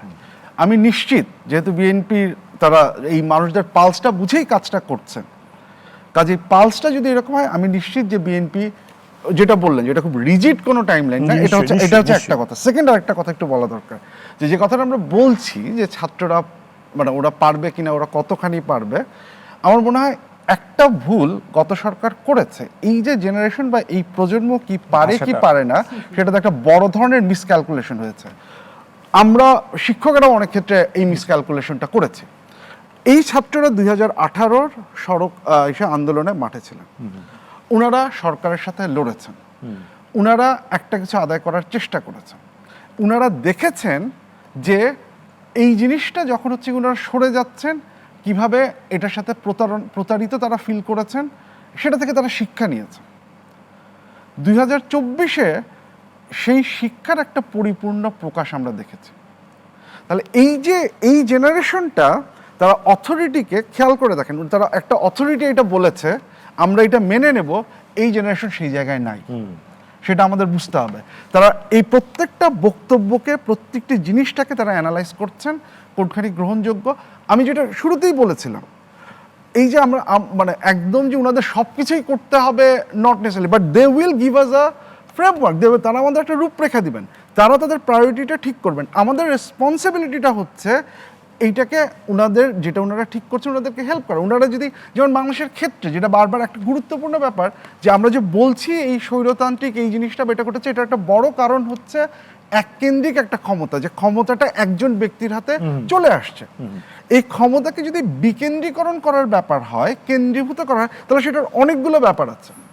সেটার মধ্যে হচ্ছে কি আমরা বাই ক্যামেরাল সিস্টেমে যাব কিনা, প্রপোর্শনাল রিপ্রেজেন্টেশনে যাব কিনা, এই জিনিসটা। এবং আমি একটু জাস্ট মনে করিয়ে দিতে চাচ্ছি, বিএনপি থেকে যে 31 দফা বা ওনাদের যে 31 দফা, সেখানে কিন্তু এই জিনিসপত্রগুলো ছিল। কাজে ওনারাও কিন্তু হচ্ছে কি সেই পালসটা বা সেটাকে ধারণ করছে। সো কাজে কারোরই আমার মনে হয় এত নার্ভাস হওয়ার কিছু নাই যে ছাত্ররা এটা করবে না বা এটার দিকে নজর রাখবে না। যে কথাটা বললেন যে ছাত্ররা নজর রাখছে, ছাত্ররা দেখছে, আমরা ওদের ক্ষমতাটা দেখেছি, আমরা একবার ওদের শক্তিটা বুঝতে ভুল করেছি। Let's not do that again, let's not make that same mistake. সেটা ধন্যবাদ doctor Asif M Shahan. Zonayed sir, আপনার কাছে একটু আসতে চাই, যে ছাত্রদের ভাষা বুঝতে আমরা সবাই মোটামুটি ভুল করেছি, মানে রাজনীতি যারা করেন, গত সরকার ভুল করেছেন, বা আমরা অনেকেই হয়তো ছাত্রদের এই যে শক্তি, এটা আমরা ভুল করেছে। তো সেই জায়গার পরে যদি একটু আমাদের আসলে শিক্ষাটা কি এখন? আমি বলবো যে ক্ষমতাসীনরা ভুল করেছে সবসময়। ক্ষমতায় গেলে সব ভুলে যাওয়ার ব্যাপার থাকে এবং একটা স্বৈরতান্ত্রিক কাঠামোটাকে তারা এনজয় করে, মানে ভোগ করে, এবং ওইটাকে আরও স্বৈরতন্ত্রী এবং তারপরে একেবারে একটা ফ্যাসিস্ট মানে ত্রাসের প্রতিষ্ঠানে পরিণত করে। এটাই বাংলাদেশের ধারাবাহিকভাবে হয়ে এসছে। এবং বাংলাদেশে এই এমনকি নির্বাচিত সরকারগুলো যেহেতু একটা স্বৈরতান্ত্রিক ভিত্তির উপর দাঁড়িয়ে আছে, এগুলোকে ধীরে ধীরে ধীরে একেবারে একটা ফ্যাসিস্ট প্রতিষ্ঠানে পরিণত করেছে। সর্বশেষ শেখ হাসিনার নেতৃত্বাধীন সরকার এটাকে যাকে বলে পূর্ণ 16 কলায় পূর্ণ করেছে। এবং এই কথাগুলো আমরা বলেছিলাম যে এই পূর্ণতার একটা শেষ আছে এবং তারপরে নিজেরই ধ্বংস শেষ পর্যন্ত, এবং সেই এক ধরনের আত্মধ্বংসী অবস্থানে কিন্তু তারা সেখানে পৌঁছেছে জনগণের দ্বারাই। জনগণ তাদেরকে সেইভাবেই উৎখাত করেছে। আমি যে জায়গাটায় বলতে চাই সেটা হচ্ছে যে ক্ষমতায় গেলে ওই চেহারা, ক্ষমতার বাইরে থাকলে তখন তো তার উপরেই পুরো রাষ্ট্রযন্ত্রটা চেপে বসে, তখন সে আবার প্রতিবাদ করে, অধিকারের কথা বলে, ন্যায়ের কথা বলে। কিন্তু এটার আসলে কতগুলো রেটরিকের ব্যাপার নয়, অর্থাৎ আমি কতগুলো এটা অলংকারের মধ্যে সবটা আটকে রাখলে বিষয়টা না, বিষয়টা হচ্ছে রাষ্ট্রটা আসলেই কাঠামোগত দিক থেকে তার ক্ষমতার যে চরিত্র সেই দিক থেকে নাগরিকের অধিকার এবং নাগরিকের কাছে জবাবদিহিতা করার অবস্থায় আছে কিনা। মানে ক্ষমতা তো মানুষ দেয়, কিন্তু সেই যে ক্ষমতাটা দেয়া হলো ওই ক্ষমতাটা মানুষের কাছেই কোনো জবাবদিহিতা করবে কিনা, এই কাঠামোটাতেই বাংলাদেশ রাষ্ট্রটা দাঁড়িয়ে নেই। ফলে এই যে উমা ফাতেমা খুব ভালো বলেছে যে একটা পুরো প্রতিষ্ঠানটা ধসে পড়লো শেখ হাসিনার পতনের সাথে সাথেই, পুরো জিনিসটা যে ধসে পড়লো এর কারণ হচ্ছে এটাকে এইভাবেই এককেন্দ্রিকভাবে দাঁড় করানো হচ্ছে। কেউ আর বলতে পারে না যে আমি এই জায়গায় দাঁড়িয়েছি। আপনি শুরুতে আজকে বলেছেন স্বৈর শাসক শেখ হাসিনার পতন হয়েছে, আপনি বাংলাদেশে 15 বছরে অন্তত 2014 সালের পর থেকে কোনো টেলিভিশনে কোনো অ্যাঙ্কারকে এটা বলতে আপনি সাহস করতে দেখবেন যে স্বৈর শাসক শেখ হাসিনা আজকে যা করছে? তাহলে এইটা বলছেন, এই পরিবর্তনটার মধ্যে কিন্তু একটা তাৎপর্য আছে যে আপনি প্রতিষ্ঠানটা আগে ঠিক মতো কাজ করতে দেওয়া হয়নি। তাহলে এই জায়গাটা আমরা মানে যদি পরিবর্তন করতে চাই, আমরা একটা অন্তর্বর্তীকালীন অবস্থায় আছি। ছাত্ররা একটা সরকারকে মানে মোটামুটিভাবে তারা বলছে যে এদের হাতে আমরা ভরসা করি, এরাই অন্তর্বর্তীকালীন জায়গাটা করবে। তার প্রায়োরিটির জায়গাটা কি? প্রথমত দেশে শান্তি শৃঙ্খলা আনা, আইনের জায়গাটা ঠিক করা, মানুষের জীবন রক্ষা করা ইত্যাদি। অনেক থানা পর্যন্ত লুট হয়ে যাচ্ছে, নানা ধরনের আইন শৃঙ্খলা পরিস্থিতি হবে, এগুলো বিষয়ে অত্যন্ত গুরুত্বের সাথে বিবেচনা করতে হবে। আমি যে জিনিসটা খুব গুরুত্বের সাথে মনে করি যে এই সরকারের কতগুলো রিফর্ম কাজ ব্যাপার আছে। রিফর্ম বলতে হলে ইমিডিয়েট রিফর্ম। পুলিশ যদি ইমিডিয়েট কিছু রিফর্ম না করে তাহলে এটা ফাংশনই করবে না। সুতরাং তার কতগুলো ইমিডিয়েট রিফর্ম আছে, আর কতগুলো আছে স্ট্রাকচার, কাঠামোগত, আইনিগত, যেগুলোর জন্য সংসদ লাগবে, নির্বাচিত প্রতিনিধি লাগবে। মানে এটা চাইলেই সরকার সবগুলো করে ফেলতে পারবে না। তাহলে এই সরকারের কাজ হচ্ছে একটা ইমিডিয়েট রিফর্ম করা যাতে স্টেট চলে। দ্বিতীয়ত হচ্ছে আমি মনে করি যে দেশে একটা ভয়ঙ্কর অর্থনৈতিক সংকটের মধ্যে এই 15 বছরের দুঃশাসন নিয়ে এসছে। অর্থনৈতিক চ্যালেঞ্জটা মোকাবেলা করাটাকে অত্যন্ত অগ্রাধিকারের জায়গাতে রাখা। একই সাথে যে কাজটা আমাদের দরকার হবে, এই যে বড় সংস্কারের কথা বলা হচ্ছে, যে রাষ্ট্রটাকে সংবিধানগত দিক থেকে, আইনি দিক থেকে পরিবর্তন করে ক্ষমতার ভারসাম্য, প্রতিষ্ঠান এবং তার ভেতরকার জবাবদিহিতা, এই যে কাঠামোগত জায়গাটা তৈরি করতে হবে, সেইটাকে ফ্যাসিলিটেট করা এই সরকারের একটা গুরুত্বপূর্ণ কাজ হবে। আপনি ধরেন এই সরকারি সব করে ফেলবে, আপনার পলিটিক্যাল পার্টি। প্রশ্ন রেখে আমাদের একটা আমরা আমি 30 সেকেন্ডে শেষ করি।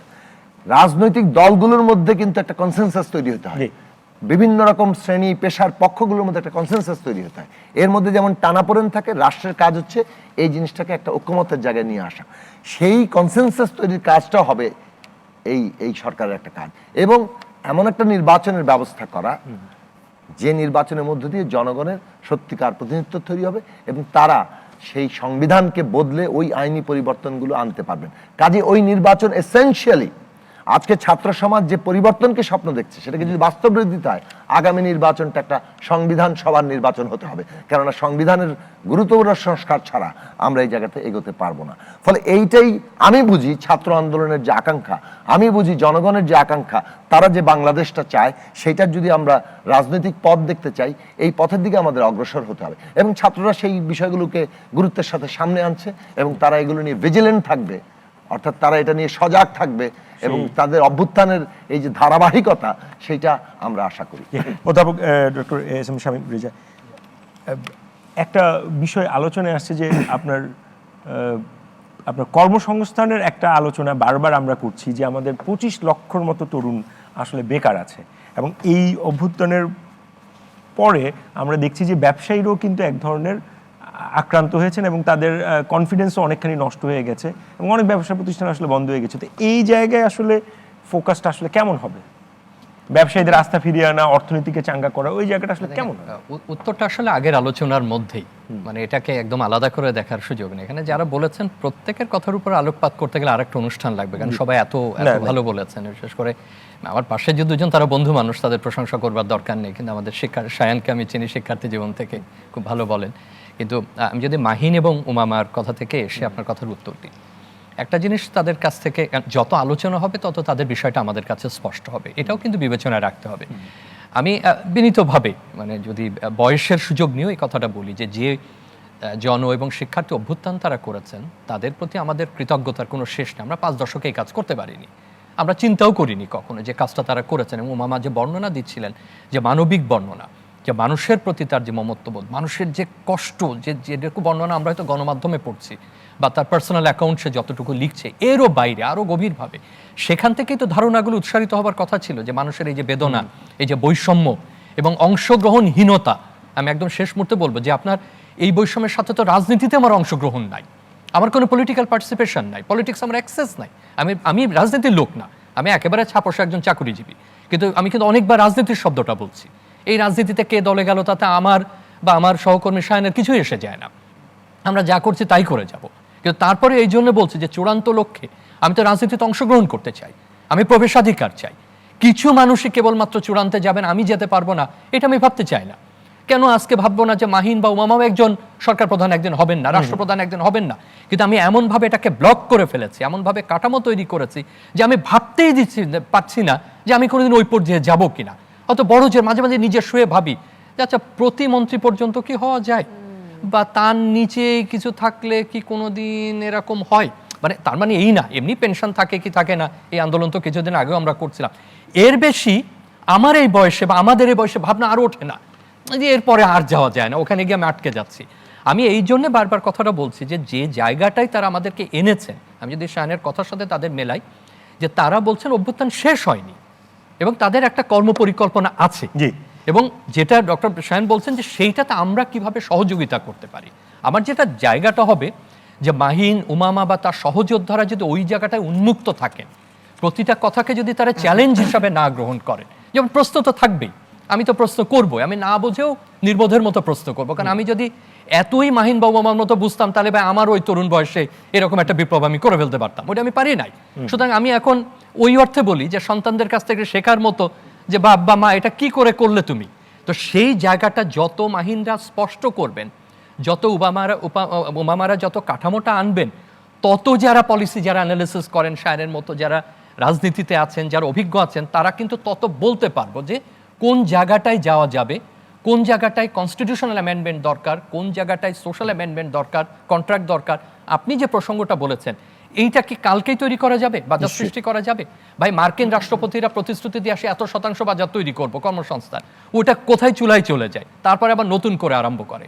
এখন যে পরিস্থিতি আমরা তৈরি করেছি তাতে আমরা বাণিজ্যের প্রকৃত চিত্রটা জানি না, আমাদের ব্যাংকের প্রকৃত চিত্রটা আমরা জানি না, অর্থ খাতের প্রকৃত চিত্রটা জানি না, এর ব্যবস্থাপনা কি দাঁড়াবে, এটার পরিচালনা কি দাঁড়াবে, তার উপরে তো নির্ভর করবে আপনি কি পরিমাণ কর্মসৃজন করবেন।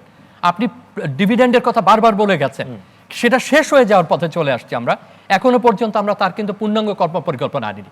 যদি তারুণ্যকে ব্যবহার করে আমরা এটাই করতে পারতাম তাহলে এই মুভমেন্টের দরকার ছিল না। এখন যে কথা বলেছেন, দেখেন এটা যখন স্বাভাবিক ব্যবসা বাণিজ্য একটা অবস্থায় আসবে, ল অ্যান্ড অর্ডারটা একটা পর্যায়ে আসবে, তখন আসলে সামগ্রিক পরিস্থিতির বিবেচনায় আপনি বলতে পারবেন যে কতটুকু। এটা অহেতুক রেটরিক তৈরি করে লাভ নেই যে আমি 100% কর্ম তৈরি করতে পারবো, কারণ এগুলো অনেক কিছুর উপরে নির্ভর করছে। ব্যবসায়ীদের যে একটা, যেমন আজকে বিজেএমির নেতারা বলেছিলেন আমাদের ঘাড়ে কটা মাথা ছিল যে আমরা তৎকালীন সরকার প্রধানকে সহযোগিতা না। দেখুন এই কথাটা মানা যাবে না, এই কথাটা একবারে মানা যাবে না, কারণ তাহলে যে কথা একটু আগে জোনায়েদ সাকিব, আমরা প্রত্যেকে কমপ্লায়েন্সে গেছি, কোনো না কোনো ভাবে আমরা আনুগত্যের দিকে গেছি। তাহলে এখন আমরা নাম ধরে বলাটা খুব অশোভন দেখা যাবে। তাদের যে আনুগত্য লক্ষ্য করা গেছে, তাদের যে একচ্ছত্র একেবারে এইটাই করতে হবে, কোন পলিসিকে তারা চ্যালেঞ্জ করেছেন কখন, কোন বিকল্প পলিসি বলেছেন? যদি ঘাটতি থেকে থাকে তাহলে তাদের এলিজেন্সির জন্য ঘাটতিটা তৈরি হয়েছে। আজকে সমস্ত কিছু সবার উপরে চাপানো যাবে না। হ্যাঁ ঠিক আছে, অনেক কিছু বলা যায় না, অনেক শক্তিশালী প্রভাব আমরাও তো পারি না। একটা ধরুন একটা স্বায়ত্ত শাসনের মধ্যে আছে, কতটুকু স্বায়ত্ত শাসন আমি পাই, যে আপনি আছেন, আমি আছি, আরো অনেকে আছে, কতটুকু স্বায়ত্ত শাসন আমরা ভোগ করি, ওটা নামেই কাগজে কলমে আছে। কিছু জিনিস হয়তো এ না পড়িয়ে বি পড়াতে পারি, এটাকে স্বায়ত্ত শাসন বলে না। কিন্তু সেই জায়গাটা তারাও কি চ্যালেঞ্জ করেছেন? যথেষ্ট বড় বড় উপদেষ্টা ছিলেন, জায়গা ছিলেন, বেসরকারি খাতের ইস্যুর কথা বলা হচ্ছে বিকাশের ক্ষেত্রে, তখন কথাগুলো ওঠেনি কেন? তখন কেন কথাগুলো বলা হয় না? তবে একচেটিয়া ভাবে শুধু আমাদের উপর দোষ চাপালে হবে না, যেটা হলে এখন আস্থাটা ফিরিয়ে আনতে হবে। আস্থা ফিরিয়ে আনাটা জরুরি, সেটা আনলে আমি মনে করি ব্যবসায়ের আস্থা ফিরিয়ে, কারণ একজন দর্শক স্পষ্ট আপনার কাছেই প্রশ্নটা রেখেছেন, আমরা ফেসবুকে পেয়েছি, আপনি যদি উত্তরটা দেন। ব্যবসায়ী বা যারা বিনিয়োগকারী তাদের আস্থা ফেরানোর জন্য আসলে কি ইমিডিয়েট, যে কারণে গত 5 তারিখ থেকে বিকেল থেকে একটাই আমাদের একটা বড় উদ্বেগের জায়গা ছিল যে যত দ্রুত সম্ভব ছাত্রদের প্রস্তাব এবং দাবি অনুযায়ী অন্তর্বর্তী সরকার করতে হবে, দেশে আইন শৃঙ্খলা আনতে হবে এবং ব্যবসা প্রতিষ্ঠানগুলো চালু করতে হবে। আমরা কিন্তু একটা অলরেডি মানে আরো 7 দিন আরো 15 দিন এই লোড এইটার নেওয়ার সুযোগটা সুযোগ লোডটা নেওয়ার সুযোগ নিয়ে আমরা একটা এমনিতেই অর্থনৈতিক দিক থেকে খুব মানে যাকে বলে সংকটের দ্বারপ্রান্তে, সেই জায়গা থেকে আমি মনে করি যে ইমিডিয়েট টাস্ক হচ্ছে এই বিষয়টাকে ব্যারিস্টার রুমিন ফারহানা, অনেকগুলো সংকট এই অভ্যুত্থানের মধ্য দিয়ে অনেক স্বপ্নও যেমন তৈরি হয়েছে, অনেক সংকটের জায়গাও তৈরি হয়েছে। আপনি আসলে কিভাবে দেখেন যে সেই সংকটের সমাধানগুলোকে?